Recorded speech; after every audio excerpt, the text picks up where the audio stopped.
Assalamualaikum sobat.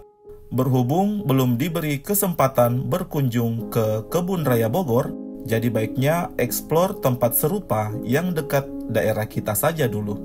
Nah, ini dia Kebun Raya Pucak. Sebenarnya baru tahu juga tempat ini ketika tidak sengaja melihat papan penandanya.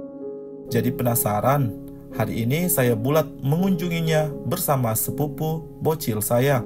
Ikuti terus ya sobat.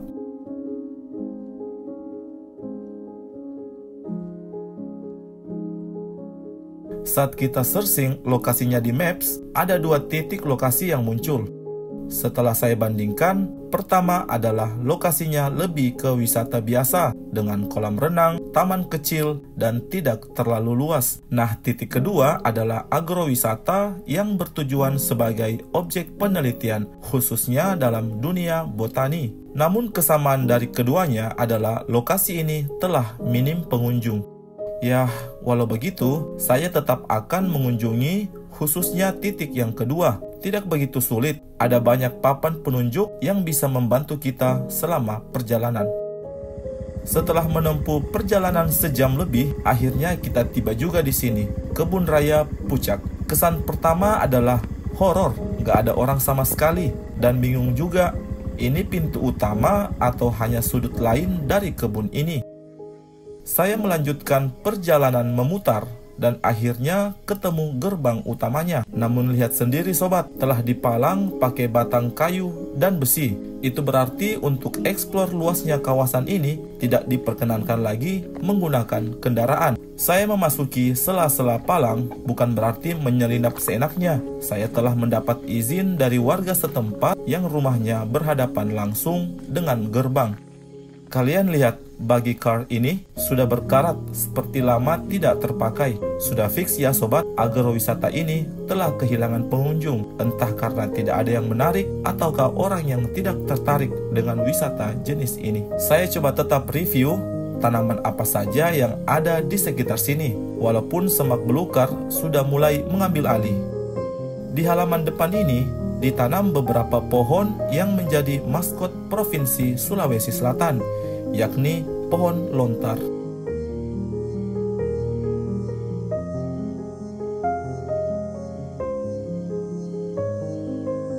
Ada sebuah bangunan tunggal berbentuk rumah yang disebut Bala Lompoa Pucak yang terlihat megah dengan atapnya yang merah. Sayang sekali semua akses terkunci, jadi tidak tahu ada apa di dalamnya. Di halaman rumah ini ditanam tanaman bunga, yakni bunga Batavia yang termasuk dalam kelompok tanaman jarak. Sobat, dari informasi warga lokal, katanya petugas kebun, staf, atau apalah itu namanya, masih sering datang dinas di hari kerja, namun di hari Minggu mereka off. Ini berkebalikan dengan hari kunjungan wisata yang puncaknya biasa di hari libur. Jadi terlihat aneh, kawasan wisata yang justru tutup di hari libur.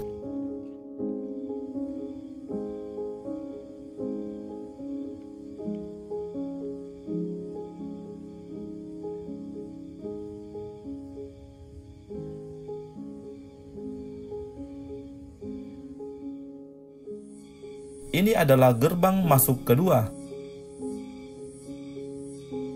Terlihat di sana seperti ada tanah lapang dan area parkir yang sudah dipenuhi tumbuhan liar. Mohon maaf sebelumnya, saya tidak tahu apakah agrowisata ini sedang dalam proses peremajaan ataukah memang terbengkalai. Karena bisa lihat sendiri sobat, rerimbunan semaknya, jalanan aspalnya yang penuh sampah daun dan ranting. Terlihat tidak pernah terlindas kendaraan yang melaluinya.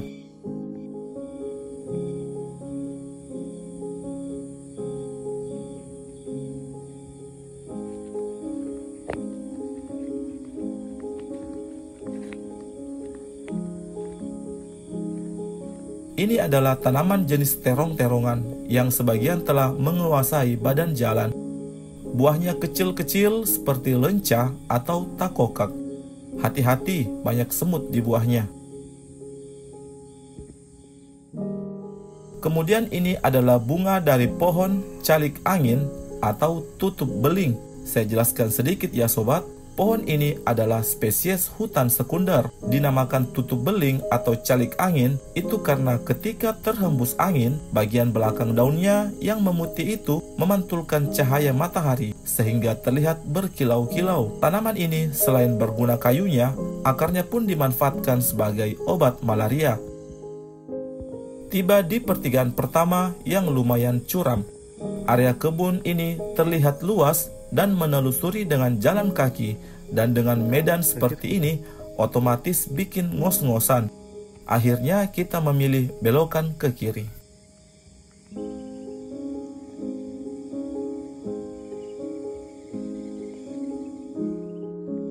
Kalian sendiri yang menilai ya sobat.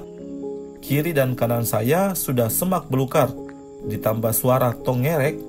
Alami sih, namun sulit mau mengidentifikasi tanaman apa. Ini adalah tanaman semak pecut kuda dengan bunga ungunya dan background hutan yang jujur bikin penasaran.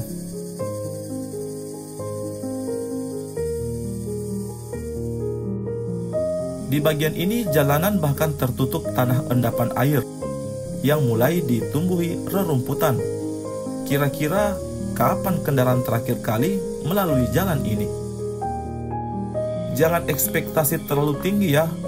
Berharap bisa melihat banyak spot-spot tanaman, misalnya area anggrek, atau area tanaman Meksiko, atau area begonia. Sampai di tikungan keberapa ini, hanya ada area hutan yang tenang. Nah, ini adalah menara berkarat juga. Kayaknya berfungsi sebagai menara pengawas. Coba perhatikan tanaman merambat. Sebagian sudah mengambil alih.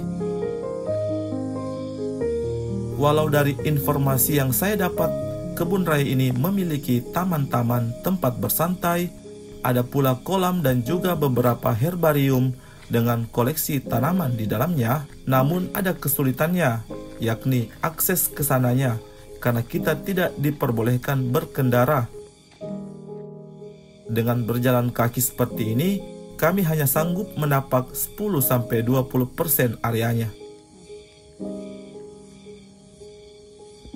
Seandainya ada papan petunjuk yang bisa diletakkan di pintu masuk area wisata, mungkin kita lebih terbantu mengetahui lokasi dari spot yang ingin dikunjungi. Nah, kalau berjalan buta arah seperti ini, khawatir memaksa berkeliling jauh, memutar tanpa ada hasil, karena dari awal saja kebun raya ini terlihat terbengkalai.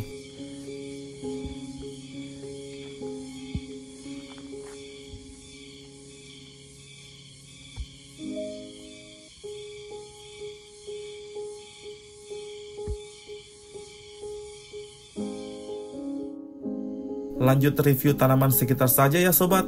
Ini ada mengkirai kayaknya. Koreksi jika saya salah. Tanaman ini adalah rumah dari kepompong kupu-kupu dan beberapa serangga lain. Mengkirai juga adalah tanaman obat tradisional.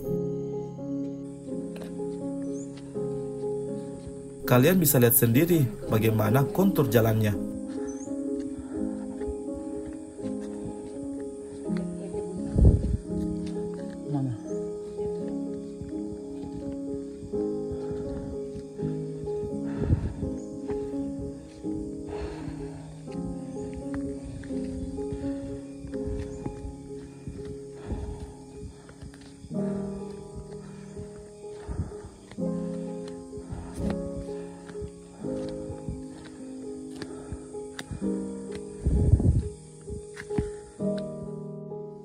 Video kebun raya atau agrowisata Puncak saya akhiri di sini ya sobat.